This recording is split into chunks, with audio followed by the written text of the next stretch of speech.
Good morning, all of you. Today, I, Navinger from BSc Chemistry Honors final year. I am here to give my presentation from the book Inorganic Chemistry 2 on the topic of crystal structures. In crystal structure, firstly, we will have to study about the internal structure of crystal. It is found that the particles, ions, or molecules or atoms have a constituting the crystalline substance and are arranged in a regular fashion. What is unitless, unit cells, and what are space lattices? Basically, firstly, I will tell you about the unit cell. Unit cells are the smallest portion of a complete space lattice which has all these elements of symmetry and which may repeated over and over again in the different direction produces the complete space lattice is called unit cell. Basically ये क्या होता है हमारे पास एक complete unit cell क्या होता है जो हमारे पास पूरे स्पेस लेटिस में repeatedly over and over again and again 3D dimensional structure बना ले रिपीट कर करके, तो वो बेसिकली स्मॉलेस्ट यूनिट क्या होती है, यूनिट सेल होती है. And when we talk about the space lattice, it is the regular arrangement of points, ions, atoms or molecule constituting the crystal in the three-dimensional space within the crystal is called a crystal lattice or a space lattice. Basically जो unit cells repeatedly 3 dimensionally arrange हो जाते हैं हमारे पास particular और हमारे पास एक crystal system बना लेते हैं, उसको हम क्या कहते हैं, स्पेस लेटिस कहते हैं. Now we will talk about the crystallographic systems. There are 7 crystallographic systems. First is cubic, then tetragonal, then orthorhombic, then rhombohedral, then hexagonal, then triclinic and monoclinic. तो अब हम इनके एक्सियल कैरेक्टरिस्टिक्स के बारे में पढ़ेंगे. क्यूबिक में क्या होता है हमारे पास, alpha is equals to beta is equals to gamma is equals to 90. Basically हमारे पास क्या है, ये एक्सिस के साथ के हमारे पास एंगल्स हैं. जब मैं आपको एक यूनिट सेल 3D मान लो, मैंने एक क्यूब हमारे पास एक इमेजिंग कर लिया, ठीक है. अब ये मैंने जो क्यूब इमेजिंग किया है इसकी 3 डायरेक्शंस मान ली मैंने. मान लो मैंने ये साइड मान ली बी, ये मान ली मैंने ए और ये मैंने मान ली सी, ठीक है. जो एंगल एक्स एक्सिस के साथ और ये बना रहा है इसको मैंने मान लिया अल्फ़ा, इसको मैंने मान लिया बीटा और इसको मैंने मान लिया गामा.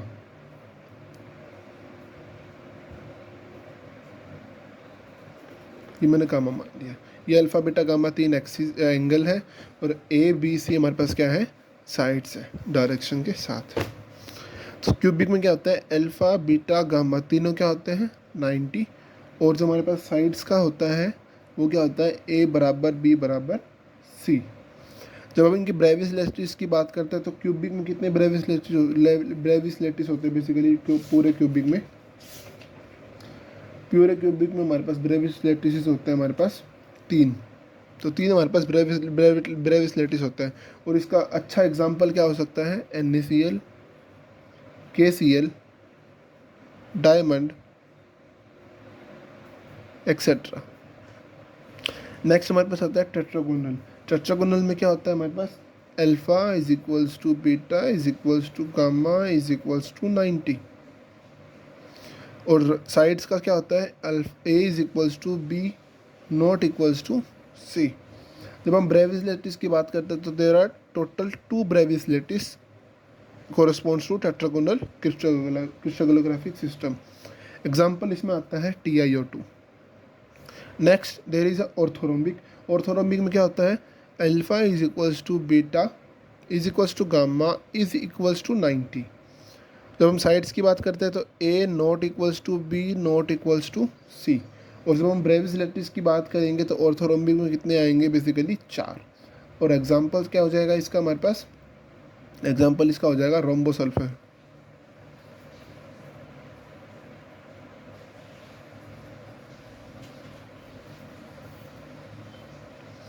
हम बात करते हैं अब रोम्बोहेड्रल की. रोम्बोहेड्रल में क्या होता है, alpha is equals to beta is equals to gamma not equals to 90. Sides का क्या हो जाएगा, A is equals to B is equals to C.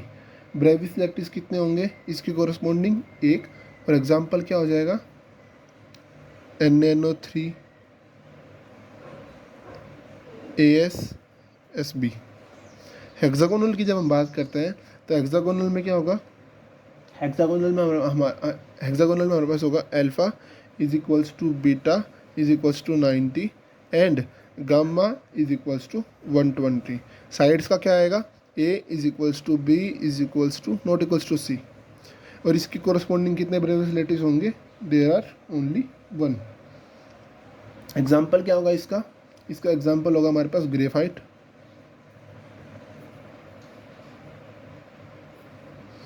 और जब हम बात करेंगे अब मोनोक्लिनिक की, मोनोक्लिनिक में क्या होगा हमारे पास, मोनोक्लिनिक में होगा alpha is equals to gamma is equals to 90 and beta not equals to 90।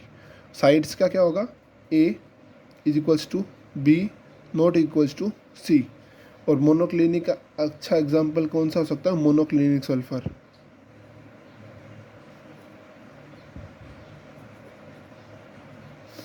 अब आता है ट्राइक्लिनिक, ट्राइक्लिनिक में क्या होगा, alpha not equals to beta not equals to gamma not equals to 90। Sides का क्या होगा, A not equals to B not equals to C, और अब ट्राइक्लिनिक का क्या आ जाएगा हमारे पास एग्जाम्पल, एग्जाम्पल इसका आ सकता है K2Cr2O7।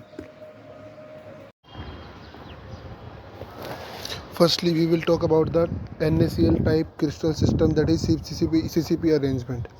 तो यहाँ पे हमारे पास बेसिकली क्या होता है, जो एनायंस होते हैं वो CCP अरेंजमेंट में होता है। CCP अरेंजमेंट क्या होती है, जहाँ पे किसी भी यूनिट सेल में नंबर ऑफ एटम्स जो होते हैं वो प्रेजेंट होते हैं हमारे पास कॉर्नर्स पे और प्रेजेंट होते हैं फेस के सेंटर पे, और यहाँ पे जो Na पॉजिटिव आयंस हैं, Na पॉजिटिव आयंस वो हमारे पास ऑक्यूपाई कर रखे हैं उन्होंने octahedral side.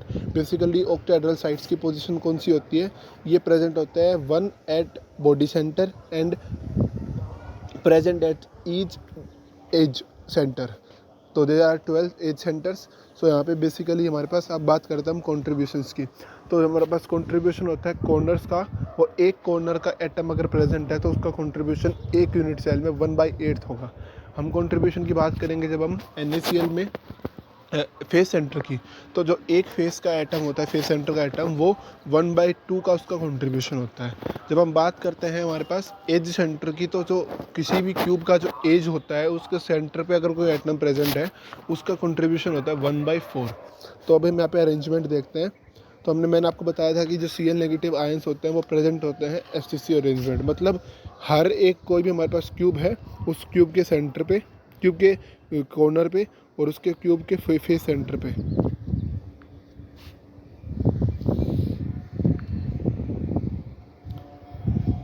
There are the triangle represents is Cl negative ion and the circle, red circle represent Na positive ion। you can see that आप अच्छे से देख भी सकते हैं कि हमारे पास 8 कॉर्नर्स, हर एक कॉर्नर पे Cl नेगेटिव आयन प्रेजेंट है और हर एक फेस के सेंटर पे Cl नेगेटिव आयन प्रेजेंट है। और जब हम बात करते हैं NaCl की, तो NaCl हमारे पास 12 एज सेंटर पे प्रेजेंट है और एक बेस बॉडी सेंटर पे प्रेजेंट है। अब हम बात करते हैं इसके एटम के कंट्रीब्यूशन की और एटम्स की, तो जब हम कंट्रीब्यूशन की बात करेंगे तो Na पॉजिटिव आयन कहाँ प्रेजेंट था, बॉडी सेंटर पे। तो एक यूनिट सेल के अंदर बॉडी सेंटर है, उस बॉडी सेंटर में कोई भी एक एटम रखा हुआ है तो वो तो किसी के साथ शेयर ही नहीं हो रहा, तो उसका कंट्रीब्यूशन 1 ही होगा एक एटम पे, एक पर यूनिट सेल पे। तो नंबर ऑफ एटम्स की जब बात करेंगे पर यूनिट सेल, तो 1 × 1 इन प्लस 12 × 1/4। 12 क्या है, Na पॉजिटिव आयन 12 एजिस पे प्रेजेंट थे, और 1/4 क्या है इसका कंट्रीब्यूशन। तो इसको सोल्व करके number of Na positive ion per unit cell कितने आ जाएंगे, 4। और जब हम बात करेंगे number of Cl negative ion per unit cell की, तो वो कैसे आएंगे, कहाँ प्रेजेंट है, 8 कॉर्नर पे प्रेजेंट है, और एक कॉर्नर का कंट्रीब्यूशन कितना होगा 1/8, तो ये हो गया 8 × 1/8 प्लस, और कहाँ प्रेजेंट है, फेस के सेंटर पे। तो क्यूब में कितने फेस होते हैं, 6 फेस होते हैं, तो 6 × कंट्रीब्यूशन कितना होगा फेस सेंटर का 1/2। तो इसमें हमारे पास नंबर ऑफ एटम्स कितने आ जाएंगे, बेसिकली Cl नेगेटिव आयंस 4 आ जाएंगे। तो 4 ही Na पॉजिटिव आयन होंगे और 4 ही क्या होंगे, Cl नेगेटिव आयंस होंगे। तो जब हम बात करते हैं हमारे पास total number of ions present per unit cell, total number of ions की जब बात करी जाए पर यूनिट सेल में तो वो 8 होंगे, और जब हम बात करें कि total number of formula unit per unit cell वो कितने होंगे, वो 4 होंगे। तो बेसिकली हमारे पास मैंने आपको बता दिया FCC में क्या होगा, ठीक है। और एग्जाम्पल इसके और क्या हो सकते हैं, AgCl, LiCl, KCl, KBr, इन सब का स्ट्रक्चर क्या होता है, NaCl टाइप स्ट्रक्चर होता है। और अब हम बात कर लेते हैं इसके कोऑर्डिनेशन नंबर की। तो कोऑर्डिनेशन नंबर में कैसे देखेंगे, कोऑर्डिनेशन नंबर बेसिकली क्या होता है कि कोई भी एक एटम, कोई भी एक आयन, हमारे पास कोई भी आयन, वो अपने पॉजिटिवली चार्ज आयन से कितने number of positively charge ion से घिरा हुआ है। तो अब यहाँ पे देखो, ये क्या हमारे पास सेंटर में एज के सेंटर पे Na का हमारे पास कोई एटम प्रेजेंट है, Na पॉजिटिव आयन प्रेजेंट है। इसको कितने number of Cl negative ion surrounded कर रहे हैं, वो इसका क्या होगा, कोऑर्डिनेशन नंबर होगा। तो काउंट करो, 1 2 3 4 5 6, there are 6 Cl negative ions. तो जब हम इसके कंट्रीब्यूशन में इस कोऑर्डिनेशन नंबर की बात करेंगे तो वो क्या हो जाएगा, Na पॉजिटिव आयन के रिस्पेक्ट में भी 6 होगा, और जब आप काउंट करोगे Cl नेगेटिव आयन के रिस्पेक्ट में तो वो भी क्या होगा, 6 होगा। तो इसका हमारे पास क्या आ जाएगा, 6:6। अब बात कर लेते हैं स्ट्रक्चर नंबर 2 की, that is ZnS, zinc sulphide. Zinc sulphide नाम है इसका। इसके दो फॉर्म पाई जाती हैं basically, that is zinc blende, वो होता है CCP अरेंजमेंट, और जिंक वर्टाइज क्या होता है हमारे पास, HCP अरेंजमेंट में। अब हम बात कर लेते हैं जिंक ब्लेंड की। तो जिंक ब्लेंड में क्या होगा, Zn+2 आयन होगा और S2 नेगेटिव आयन होगा। तो S2 नेगेटिव FCC अरेंजमेंट में प्रेजेंट होंगे, और जिंक +2 आयन्स कहाँ प्रेजेंट होंगे, half of the tetrahedral words. और जब हम बात करते हैं टेट्राहेड्रल वर्ड्स की पोजीशन की, तो टेट्राहेड्रल वर्ड्स की पोजीशन कहाँ होगी, वो हम इसके क्रिस्टल स्ट्रक्चर में देख लेंगे।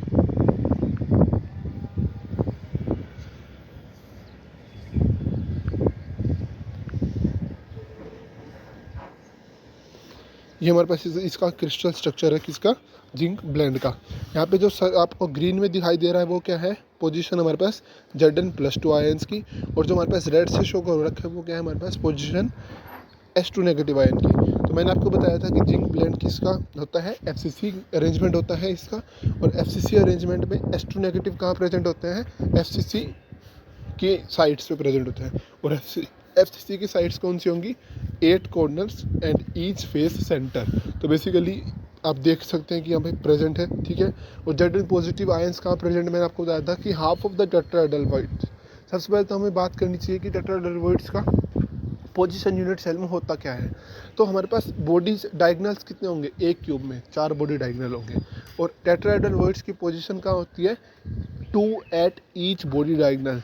हर एक बॉडी डायगनल पे आपको 2 टेट्राहेड्रल साइड्स दिखाई देंगी। तो उनमें से कोई एक, बेसिकली इसने बोला क्या है कि पूरे क्रिस्टल स्ट्रक्चर में there are total half of the tetrahedral voids are occupied by the Zn+2 ions.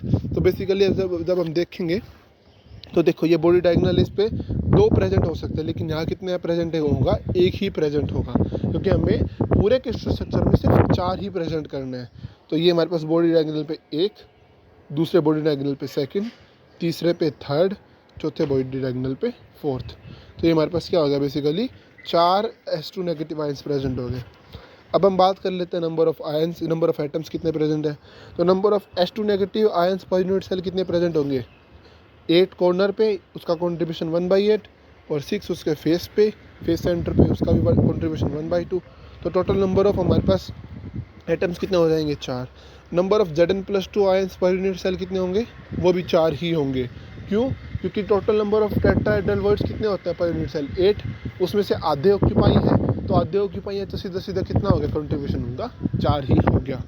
तो जब हम बात कर लेते हैं इनकी, तो total number of tetrahedral sides 8 मैंने आपको बता दिया, और उसमें से हाफ ऑक्यूपाइड है। अब number of ions per unit cell कितने हो जाएंगे, 4 तो Zn+2 आयंस, और 4 ही S2 नेगेटिव आयंस। तो टोटल कितने हो गए, आयंस 8। और जब हम बात कर लेते हैं स्टोइचियोमेट्री की, तो S2 नेगेटिव आयंस में FCC अरेंजमेंट होता है, Zn+2 आयंस में भी 4 एटम होते हैं। तो ये कितना होगा रेशियो, 1:1 का ही रेशियो